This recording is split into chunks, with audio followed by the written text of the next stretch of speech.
আল্লাহর হাবিব রাহমাতুল্লিল আলামিন দয়াল নবীজি বলেছেন, ক্বালা রাসূলুল্লাহ সাল্লাল্লাহু আলাইহি ওয়াসাল্লাম, মান সাল্লা আরবা'a রাকাতিন ক্বাবলা আল-আসরি হারামাল্লাহু বাদানাহু আলান নার ওয়া ফি রিওয়ায়াতিন উখরা বানাল্লাহু লাহু বাইতান ফিল জান্নাহ। সুবহানাল্লাহ। আল্লাহর হাবিব বলেন, উম্মতেরা গো,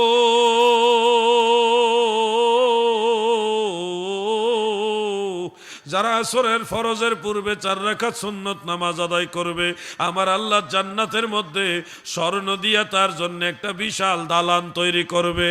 অন্য রাওয়ায়াত আছে, তার দেহটা জাহান্নামের আগুনের জন্য এই সুন্নতের উসিলায় হারাম হয়ে যাবে। আগুনে পোড়ায় না, জমেও সয় না গো নবীর প্রেমিক যে জনা।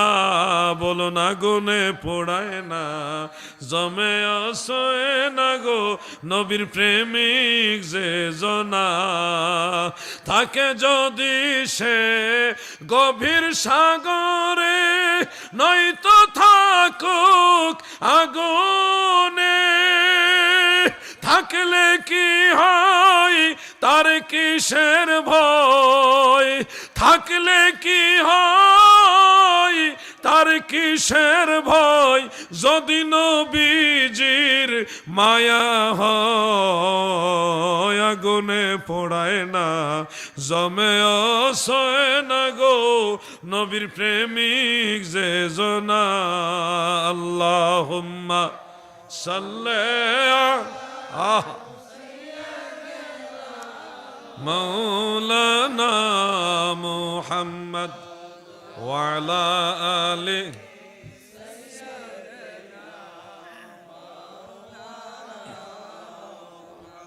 আমার দাদু ভাইরা, ফজরের আসরের নামাজের সুন্নতটা কত দামি দেখছেন? সুন্নত নামাজটা কত দামি। এই সুন্নতের কারণে জাহান্নামের আগুনের পাওয়ারই থাকবে না, আপনার আগুন দিয়ে পুরাইতো। এই সুন্নত এত পাওয়ারফুল সুন্নত, আমরা সেই নামাজটা অবহেলা করি। আজকে থেকে ইনশাল্লাহ পড়বেন কিনা বলেন? বলেন না ইনশাল্লাহ পড়বেন? যুবকরা কথা কয় কম, আমি বুঝলাম না ঘটনাটা কি। আপনারা কি বলেন, সুন্নত পড়ার দরকার নাই নাকি? এই বেটা কথা কস না, বইরুসত মাতারা নুয়াইয়া। ইনশাল্লাহ আল্লাহ তাদেরকে নামাজি বানায় দেখ, বলে না আমিন। আমি তো আজকে আমলি ওয়াজ করতেছি, এই ধরনের ওয়াজ কিন্তু খুব কম হয়। তো এই ওয়াজগুলি কম হতে হইতে আমাদের আমলও কমে গেছে, আমলই কমে গেছে। কি মুসিবতের যুগে আসছি রে ভাই, জানেন? এখন তসবিহ, সালাতু তসবিহ নামক একটা নামাজ আছে, এটা অনেকে ভুলে গেছে। ইশরাকের নামাজ জানে না, চাস্তের নামাজ চিনে না। চাস্তের নামাজ যে আছে চিনেন, অনেকে তো চিনে না, কোন সময় পড়ে জানে না। চাস্তের নামাজ মানে সালাতুদ দুহা। চাস্তের নামাজ পড়ে হলো সকাল 9টা থেকে 11টার মধ্যে, সূর্য মাথার বরাবর উঠার আগে, মানে সকাল 9টার পর থেকে সূর্য মাথার উপরে উঠার আগে, এই সময়টা মানে সহজে বুঝবেন 9টা থেকে 11টা, এই টাইমে পড়ে চাস্তের নামাজ। এটা নির্দিষ্ট রাকাত নাই, অনেক হাদিসে অনেক রাকাতের কথা আছে, কোন হাদিসে 12 রাকাতের কথা আছে, কোন হাদিসে 8 রাকাতের কথা আছে, কোন হাদিসে 6 আবার 4 রাকাতের কথাও আছে। এই নামাজ পড়লে কি লাভ, কি ফায়দা? অনেকগুলো ফজিলত আছে এই নামাজে। একটা ফজিলত হলো, আপনার আমল নামায় যদি 50 বছরের সমতুল্য গুনাহও থাকে, যে সারা হায়াত পাইছেন 60-70 বছর, এর মধ্যে 50 বছরই গুনাহ করছেন, এই এত গুনাহও যদি আপনার আমল নামায় থাকে, আল্লাহর হাবিব বলছে এই নামাজ পড়ার সাথে সাথে সব গুনাহ মাফ। এত সহজ করে দিছে আল্লাহ আপনাকে, কিন্তু আপনি তো খবরই জানেন না এই নামাজ ওই সময় পড়তে হয়। আমার দাদু ভাইয়েরা গো, ফিতনার যুগে আপনাদেরকে কিছু আমলি কথা শোনায় যায়, মনে রাখবেন, যারা কবরে চলে গেছে এরা আর হাজার চেষ্টা করলে কোনো আমল করতে পারবে না। মানুষ যতক্ষণ নিঃশ্বাস আছে ততক্ষণই আমল করতে পারে, ওই আমলগুলি কাজে লাগে। একবার যদি নিঃশ্বাস বন্ধ হয়ে যায় আর সুযোগ পাবেন না, আমল করার দরজা বন্ধ হয়ে যাবে। এই জন্য যতদিন আল্লাহ নেক হায়াত দিয়েছে, এই হায়াতের মধ্যে কিছু না কিছু আমল করার চেষ্টা করবেন। আল্লাহ তাআলা আপনাদের সবাইকে তৌফিক দান করুক। মহব্বতে বলেন আমিন। আর একটু মহব্বতে বলেন আমিন। আরেকটা আমল বলে যাই, জোহরের নামাজ সর্বমোট 12 রাকাত, 4 রাকাত সুন্নত ফরজ, 4 রাকাত, 2 রাকাত সুন্নত, 2 রাকাত নফল। এই 12 রাকাত হইল জোহরের নামাজ। ইবনে মাজাহ শরীফের মধ্যে 12 রাকাতের কথা আছে। আল্লাহর হাবিব বলেছে, মান হাফিজা আরবা'a রাকাআতিন ক্বাবলা যুহরি ওয়া বা'দাহা আরবা'আন ফুতিহাত লাহু আবওয়াবুস সামা। যারা জোহরের নামাজ সর্বমোট 12 রাকাত পড়ে, আল্লাহ তাআলা তার জন্য জান্নাতের সবগুলি দরজা খুলে দিবে। সুবহানাল্লাহ বলেন।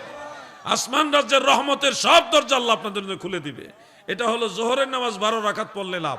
এমনকি আপনার সংসারে যদি অভাব অনটন থাকে, অভাব লেগে থাকে, আয় রোজগারের বরকত নাই, ছেলে অসুস্থ, নাইলে মেয়ে অসুস্থ, নাইলে স্ত্রী অসুস্থ, নাইলে আপনি নিজে অসুস্থ, নাইলে মা বাপ অসুস্থ, সংসারের মধ্যে কোনো রহমত বরকত নাই, রোগ বেমার বালা মুসিবতে সবসময় ঘরের মধ্যে একটা অস্থির অবস্থা, টাকা যা রুজি করেন কোন দিকে যা টেরও পান না, এরকম মানে বেফানার মধ্যে যারা আছেন, আপনারা আজকে থেকে আমলটা করে দেখেন। জোহরের নামাজ টোটাল 12 রাকাত পড়বেন, ধীর স্থির ভাবে পড়বেন, তাড়াহুড়া করবেন না। দেখবেন আপনার অভাব অনটন কমে গেছে, আয় রোজগারে বরকত ফিরে আসছে, রোগ বেমারও কমে গেছে। চেষ্টা করেন, আপনারা ট্রাই করেন। আমি যে কথাগুলি শোনাই যাইতেছি আপনাদের, এগুলি কিন্তু কোনোটাই আমার কথা না, এটা মদিনাওয়ালার কথা। নবীর গোলামির দায়িত্ব আমাদের, আমরা আপনাদেরকে নবীর কথাগুলি শোনাই যাইতেছি। এখন আপনারা যদি মানতে পারেন তাইলে লাভবান, যদি না মানেন তাহলে আমাদেরও দোষ দিয়ে লাভ নাই যে হুজুরে ওয়াজ করে গেল, কি ওয়াজ করে গেল, আমরা দোষ দিয়ে লাভ আছে, আমরা তো ওয়াজ কইরেই যাই। আপনারা যদি আমল না করেন তাহলে কি কোনো আমাদের দোষ আছে? আপনারা চেষ্টা করতে হবে। আরেকটা কাজ করবেন মা বোনেরা, ঘরের মধ্যে অনেক সময় জিন, দুষ্ট জিনের প্রভাব দেখা দেয়। ঘুমের মধ্যে হঠাৎ করে বাচ্চা ভয় পেয়ে কান্না করে উঠছে, ছোট বাচ্চা, এরকম যদি দেখেন আপনারা 2টা কাজ করবেন। প্রথম কাজ হইল পুরুষ লোক দিয়া ঘরের ভিতরে আজান দেওয়াইবেন কয়েকবার, জোরে জোরে না, একটু আস্তে আস্তে। আল্লাহু আকবার, আল্লাহু আকবার, আল্লাহু আকবার, আল্লাহু আকবার। আস্তে, মানে মিডিয়াম ভলিউমে একজন পুরুষ লোক দিয়া ঘরের ভিতরে কয়েকবার আজান দেওয়াইবেন, কমপক্ষে 5 বার দেওয়াইবেন। কয়বার বুঝতেছেন না মনে আপনারা নাকি? 5 বার আজান দেওয়াইবেন। পৃথিবীর এমন কোন জিন নাই এরপর আপনার ঘরের ভিতর থাকবো। মনে রাখবেন এই কথাগুলো। আজানের শব্দ কখনোই দুষ্ট জিনেরা সহ্য করতে পারে না। কারো গায়ে যদি মনে হয় জিনে আসর করছে, যদি আপনি ধারণা করেন জিনে আসর করছে, তাইলে আপনি তার ডাইন কানে, কোন কানে? ডাইন কানের দিকে বসে আজান দিবেন কয়েকবার, একটু দ্রুত। আল্লাহু আকবার, আল্লাহু আকবার, আল্লাহু আকবার, আল্লাহু আকবার, আশহাদু আল্লা ইলাহা ইল্লাল্লাহ, আশহাদু আল্লা ইলাহা ইল্লাল্লাহ। 4-5 বার আজান দিবেন তার ডাইন কানের এখানে বসা। যদি দেখেন আজান দেওয়ার পরে তার শরীর অস্বাভাবিক নড়াচড়া শুরু করছে, তখন বুঝবেন অরিজিনাল এটা জিন। আর যদি দেখেন না, ওই সে বিরক্ত হইতেছে কিন্তু অস্বাভাবিক কোনো আচরণ নাই, তখন বুঝবেন তার শরীরে রোগ আছে, জিন নাই। কথা বুঝতেছেন না আপনারা? প্র্যাকটিক্যাল ওষুধ সবারে শিখাই দিতেছি, নিজেরা ট্রায়াল দিবেন। ঘরের ভিতরে যদি এরকম কোনো দুষ্ট জিনের, খবিস জিনের প্রাদুর্ভাব দেখেন, তাহলে কমপক্ষে 5 বার আজান দিবেন ঘরের ভিতরে, দেখবেন জিন বাইরে গেছে। রাতের বেলায় ঘুমাইবার আগে, দরজা লাগানোর আগে আপনারা আয়াতুল কুরসি পড়ে দরজায় ফু দিবেন। কোন জায়গায়? দরজায়। দরজায় ফু দিয়া দরজাটা লাগাইবেন। আল্লাহ পাক দয়া করলে আয়াতুল কুরসির বরকতে এই ঘরের মধ্যে আর দুষ্ট জিন ঢুকতে পারবে না। এই কথাগুলি মানেন। আরেকটা কাজ মা বোনেরা করবেন, প্রত্যেক মাসে কমপক্ষে 2 জন গরিব মানুষ ঘরের মধ্যে খাবার খাওয়াইবেন। কমপক্ষে 2 জন প্রতি মাসে একবার খাওয়াইবেনই। এলাকার গরিব দেখে 2 জন না করে, আপনারা যেমন ডাইল ভাত খাইতেছেন, যেদিন একটু তরকারিটা ভালো ওই দিন দাওয়াত দিয়ে খাওয়াইবেন। কথা বুঝতেছেন নি? এক্সট্রা আয়োজন করা তৌফিক না থাকলে এমনি মাসে একবার খাওয়াবেন। এতে করে কি হবে জানেন? নবীজি বলছে লিকুল্লে শাইইন যাকাতুন, প্রত্যেকটা জিনিসের যাকাত আছে। আর ঘরের যাকাত হলো জিয়াফত, মানে আপনার ঘরের ভিতরে যত বালা মুসিবত আছে, এই বালা মুসিবত বছরে মাসে যদি দুইজনকে আপনি জিয়াফত করেন, মেহমান হিসেবে খাওয়ান গরিব মানুষকে, তাহলে ঘরের বালা মুসিবতগুলি দূর হয়ে যাবে। সুবহানাল্লাহ। এগুলি প্র্যাকটিক্যাল আমল, আপনাদের সরাসরি বলে যাচ্ছি। কোন হুজুর এইভাবে বলে দিবে না, কারণ ওনাদের কাছে গেলে ওনারা পার্সোনাল আমল করে তদবির করবে। আমি আপনাদের সুখ শিখাই দিতেছি, আপনারা নিজেরা তদবির করবেন, দেখবেন জিন ভূত সব পলায় গেছে। আর জান্নাতে যাওয়া কঠিন কিছু না, আপনি চেষ্টা করলে পারবেন। সবচেয়ে বড় দরদি নবী রাহমাতুল লিল আলামিন আমাদেরকে তরায় নিবে, ঠিক কিনা বলেন? আমরা আমল করলে ভুল হবে, অসুবিধা নাই, ভুল হোক, কিন্তু শুদ্ধ করার চেষ্টা করেন, একটু একটু করে শিখেন, ভুলটাই শুরু করেন। আমরা সবাই ভুল বলতে বলতেই শুদ্ধ শিখেছি, কেউ একেবারে পিওর বিশুদ্ধ ভাষা শিখে মায়ের গর্ভে থেকে দুনিয়াতে আসি নাই। আমরা সবাই ভুল করতে করতে শিখছি। ভুলটাই শুরু করেন, আস্তে আস্তে শুদ্ধ করেন। আল্লাহ আপনাদের তৌফিক দেন, বলেন আমিন। সবাই বলেন আমিন। আমি যে কথাগুলি বলতেছি এগুলি আপনাদের দরকার হবে না? আমি তো চাইলে কাহিনী বলতে পারতাম। আমার জীবনে যত নবী রাসূলের মাজার জিয়ারত করছি, যত সাহাবাই কেরামের মাজার জিয়ারত করছি, যত আউলিয়া কেরামের মাজার জিয়ারত করছি, আমি যদি 8-10টা মাজারের কাহিনী আপনাদের বলি, এখানে লম্বা টাইম কাটায় নেওয়া সম্ভব। কিন্তু আমি ওইদিকে গেছি না, আমি চাইছি, আমার দাওয়াত দিছেন আমাদের সোনাকান্দা কামিল মাদ্রাসার ফকি, উনি মুফতি সাহেব, একটা কামিল মাদ্রাসার মুফতি, ওয়াজের মুফতি না, কামিল মাদ্রাসার মুফতি। উনি আমার দাওয়াত দিছে, ভাইজান আপনাকে এখানে আসতে হবে। সেই হিসাবে আমার একটা ইচ্ছা, ভাইয়ের দাওয়াতের মূল্যায়নটা আমি এইভাবে করলাম যে কিছু আমলি বিষয় আপনাদের বললাম, আপনারা এগুলি আমল করবেন ইনশাআল্লাহ। বলেন পিছনে ভাইরা বলছেন না গো, ইনশাআল্লাহ আমল করবেন। আর ওই যে আমাদের মাদ্রাসার ছাত্র ভাইরা যারা আসছেন, আপনাদেরকে একটা কথা বলি, হ্যাঁ আমি দেখছি, আপনারা একটা কথা বলি, কখনো উগ্র হবেন না। মতের দ্বিমত হইলেই তাকে কাফের মনে করবেন না। ইখতিলাফ থাকবেই, ইখতিলাফু উম্মতি রাহমাতুন, আল্লাহর হাবিবের হাদিস শরীফ যে আমার উম্মতের ইখতিলাফ হলো রহমত। ইখতিলাফ থাকবে, কিন্তু হিংস্রতা যেন না থাকে, ইফতিরাক যেন না হয়। আমরা যেন ভাই ভাই মারামারি না করি, মুসলমানে মুসলমানের জন্য দ্বন্দ্ব না করি। হ্যাঁ, আপনি কেন মিলাদ পড়েন ব্যাখ্যা জানতে চাইবেন, হিংস্রতার সাথে না, মহব্বতের সাথে। মিলাদ পড়েন কেন ভাই? এই কারণে পড়ি। আপনি পড়েন না কেন? যে আমার কাছে মনে হয় এটা বিদআত। এই তো ইখতিলাফটা। কিন্তু এই প্রত্যেকের বক্তব্য দেওয়ার একটা প্রাঞ্জল সুযোগ দিবেন, শালীন ভাষায় একটা কথা বলার সুযোগ দিবেন, কিন্তু হিংস্র হবেন না। মিলাদ কিয়া মুনাজাত, জানাজার পরে মুনাজাত, আর কি আছে কয়েকটা বিষয় নিয়ে কিন্তু আমাদের মধ্যে এই ইখতিলাফ। এগুলি কিন্তু অনেক জটিল কোনো বিষয় না। আলহামদুলিল্লাহ দেশে এখন কওমি অঙ্গনের আলেমদের সাথে সুন্নি আলেমদের অনেক দূরত্ব কমে আসছে। আগে অনেক দাকুরাল সম্পর্ক ছিল, এখন অনেকটা কমে গেছে। কারণ হলো ওই যে আমরা কথা বলি, দেখা সাক্ষাৎ হলে কথা বলি, উনিও বলে আমিও বলি, একজনেরটা আরেকজন জানে। যেমন আমি ওই দিন ইয়াতে মাহফিলে গেলাম, যাওয়ার পরে একজন আলেম আমার কাছে এসে বসছে, এটা গোলাপগঞ্জ সিলেট। যাওয়ার পরে উনি আসছে, এসে বলতেছে, জিহাদি সাহেব, গান বাজনা বাউল টাউল এগুলি নাকি আপনি সমর্থন করেন, বুঝছেন? তো আমি বললাম কি বলেন, আমি তো গান বাজনার বিরুদ্ধে বই লিখছি। তাই নাকি? তখন আমি বই, আমার মোবাইল থেকে বইয়ের যে পেজটা আছে না, কভার পেজের ছবিটা ওনাকে দেখালাম, এই যে দেখেন, গান বাজনার বিরুদ্ধে আমি বই লেখলাম। আমি যদি গান বাজনার পক্ষে হই, তাহলে গান বাজনার বিরুদ্ধে তো আপনার কোনোদিন কইতে দেখলাম না। আমি তো হাজার হাজার ওয়াজ করছি গান বাজনার বিরুদ্ধে। কোন কি আমার এদিকে কইলে আপনি বলে গান বাজনার পক্ষে, শুন না কিতাবুল আন্দাজ। এই যে বসছে, সরাসরি কথা বলছে, দূরত্ব কমে গেছে। তো উনি আমাকে বললেন যে জিহাদি সাহেব, আপনার ব্যাপারে আমার ধারণা অনেক খারাপ ছিল, আজকের পর থেকে আর আমার কোনো খারাপ ধারণা নাই, আপনি হকের উপরে আছেন। মারহাবা বলেন। আপনারা কি বলেন, গান বাজনা কি সোয়াবের কাজ? ঘন ঘন ভূমিকম্প কেন হয়? সুনান আবি দাউদের মধ্যে, জামিউ তিরমিজির মধ্যে উল্লেখ, আল্লাহর হাবিব বলেন, শেষ জামানায় আমার উম্মতের মাঝে এমন কিছু লোক বের হবে যারা নারী গায়িকা দিয়ে গান শুনবে, নৃত্য দেখবে, এমনকি বাদ্যযন্ত্র দিয়ে তারা গান বাজনা করবে। তোমরা যখন এই দৃশ্যগুলি দেখবে তখনই দেখবা বারবার ভূমিধস হবে, ভূমিকম্প হবে, এবং এই মানুষগুলি মৃত্যুর সময় চেহারা বিকৃত হয়ে মারা যাবে। আর এই ধরনের মানুষগুলি ভূমিকম্পে ভূমিধসে মারা যাবে। এখন যে ভূমিকম্প হয় ঘন ঘন, এই বাউল গান ভণ্ড যেগুলি আছে তার আল্লাহ এই ভূমিকম্প হইতেছে, এটা আল্লাহর নবীর হাদিস। আপনারা নিশ্চয়ই ভূমিকম্প মরতে চান, তাহলে গান বাজনা কি করাইবেন? আরে ওয়াজ তো যুবকরার বিরুদ্ধে যাইতেছে। গান বাজনা যে করান, এগুলির কারণে ভূমিধস হয়, জমিন সহ্য করতে পারে না। আবার অনেক মৌলবী ভাড়া করে আনে, এরা গান বাজনার পক্ষে দলিল দিতে হয়। পরে একজন আমার সাথে কিছুদিন আগেও বাহাসের চ্যালেঞ্জ দিছিল, ভাই গেছে গা, অমন ঘুমায় না রে, নাম জপ মাওলার,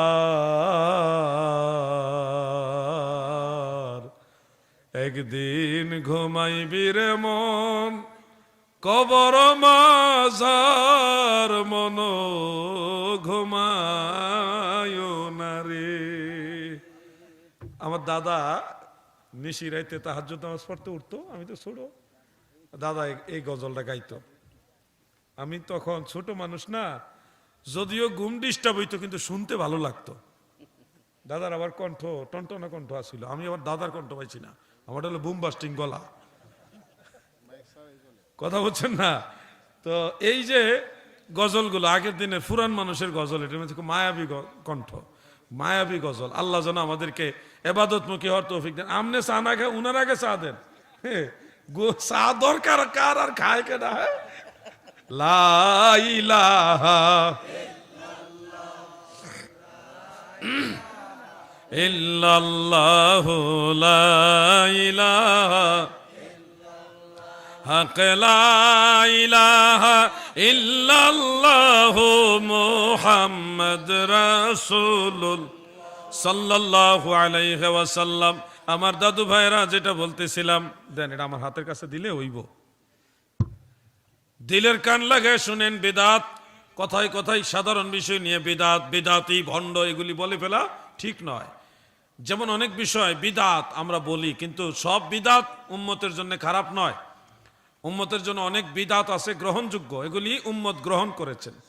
যেমন ফতোয়ায়ে শামি এবং ফতোয়ায়ে বাহরুর রায়েকের মধ্যে উল্লেখ, আল ইতকান ফি উলুমিল কুরআন এবং আল বুরহান ফি উলুমিল কুরআন, সেই কিতাবগুলির মধ্যে উল্লেখ আছে মসজিদের ভিতরে যে কাতার সোজা করার জন্য দাগ আছে না, আপনারা মসজিদে আসেনি, আপনারা জানেননি এই কাতার সোজা করার দাগ বেদাত? এটা জানেন না আপনারা? মুসল্লিরা জানে না, হুজুরে তা জানে কিন্তু হুজুর কয় না। শুনুন, মসজিদে কাতার সোজা করা বেদাত না, কাতার সোজা করার দাগটা হইল বেদাত।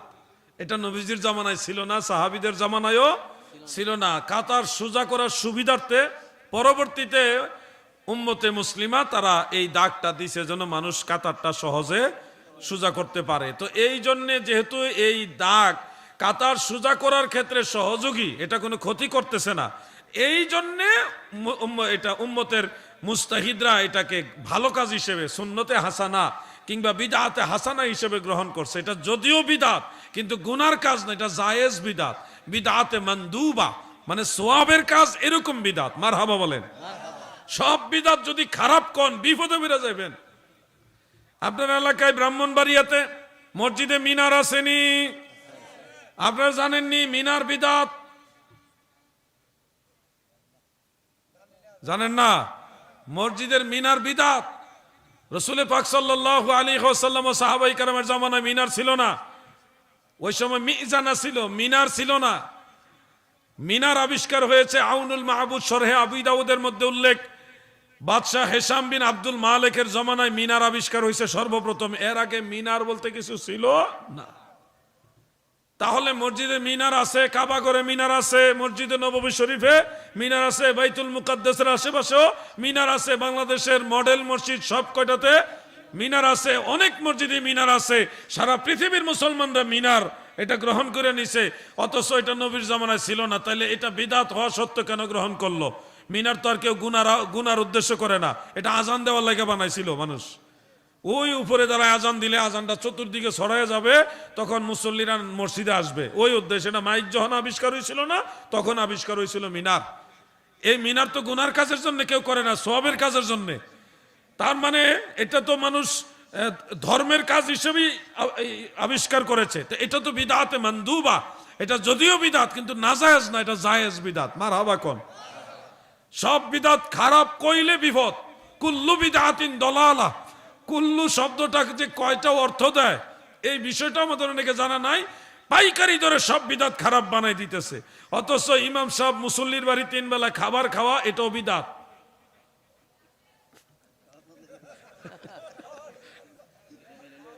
মাস শেষে ইমাম সাহেবের যে বেতন নেওয়া হয়, এটাও বিদআত। কথা বুঝছেন? আমরা শবে বরাতের হালুয়া রুটি বিদআত, এই ফতোয়াটা ভালো জানে, কিন্তু যেই দলিলে ইমাম সাহেবের খাওন দেওয়া জায়েজ, ওই একই দলিলে হালুয়া রুটিও জায়েজ। এখন এইটা না জায়েজ হলে কিন্তু এইটাও না জায়েজ, তাহলে উপায়টা হইব কি কোন দিকে? এই জন্য বলছি না খায় তার থাকুন যাইব না। এটা বিদআত হইলেও এই রেওয়াজটা সুন্নতে হাসানা। মান সান্না ফিল ইসলামে সুন্নাতান হাসানা কানা লাহু আজরুহ। যারা ইসলামে ভালো কোনো রেওয়াজ প্রচলন করে, এটার জন্য তার উত্তম প্রতিদান আছে, সোয়াব আছে। ইমাম সাহেবের খাবার দিলে সোয়াব হবে। হালুয়া রুটির প্রচলন যেটা করছেন, যদিও এটা সুন্নতে রসুল না, সুন্নতে সাহাবা না, এটা সুন্নতে হাসানা, উত্তম কাজ। কোন মুসলমানের তৌফিক আছে শবে বরাতে ছুটির দিন, সেই হিসাবে আপনি প্রতিবেশীকে খাওয়াইলেন, প্রতিবেশী আপনাকে খাওয়াবে।